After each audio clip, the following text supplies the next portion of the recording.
نحمدہ ونصلی ونسلم علی رسولہ الکریم اما بعد۔ مرکز اہل سنت والجماعت سرگودا میں 3 روزہ سالانہ ٹورنامنٹ کا انعقاد ہوا، جس میں اساتذہ کرام اور طلبہ کرام نے جوش و خروش اور ولولے کے ساتھ حصہ لیا۔ ٹورنامنٹ کے دنوں میں طلباء نے انتہائی نظم و ضبط کا مظاہرہ کیا، اور سب سے اہم بات جو میں آپ کی خدمت میں عرض کرنا چاہتا ہوں وہ یہ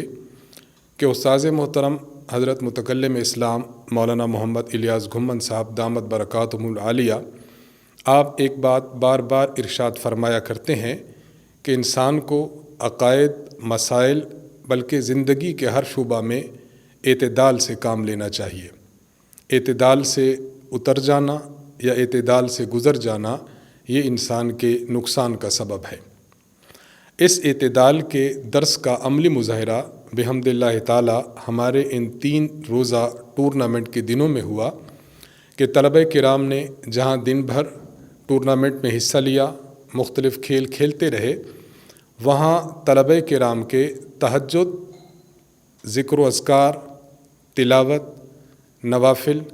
اور مختلف مواقع کی صورتیں، مثلاً سورت یاسین فجر کے بعد، مغرب کے بعد سورت واقعہ اور عشاء کے بعد سورت ملک کی تلاوت، تو روزانہ کے معمولات بحمد اللہ تعالی یہ بعین ہی اسی طرح چلتے رہے جس طرح عام دنوں میں چلتے رہے۔ یعنی ایسا نہیں ہوا کہ کھیل کی تھکاوٹ کی وجہ سے، کھیل میں حد درجہ انہماک کی وجہ سے ان کے فرائض میں کوتاہی رہی ہو، ان کے نوافل رہ گئے ہوں، تلاوت کا معمول یہ ہٹا ہو، یا یہ ہے کہ اذکار ان کے نہ ہو سکے ہوں۔ ہم یہ سمجھتے ہیں کہ یہ استاذ محترم کی خالصتاً توجہ اور آپ کی تربیت کا نتیجہ ہے کہ بحمد اللہ تعالی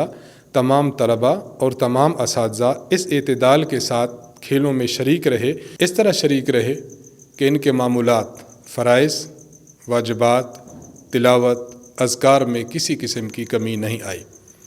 اور ہمارے وہ حضرات جو شعبہ تعلیم سے یا زندگی بھر کے کسی بھی شعبہ سے تعلق رکھتے ہوں، انہیں مرکز کی طرف سے ایک عملی پیغام یہ ہے کہ ہم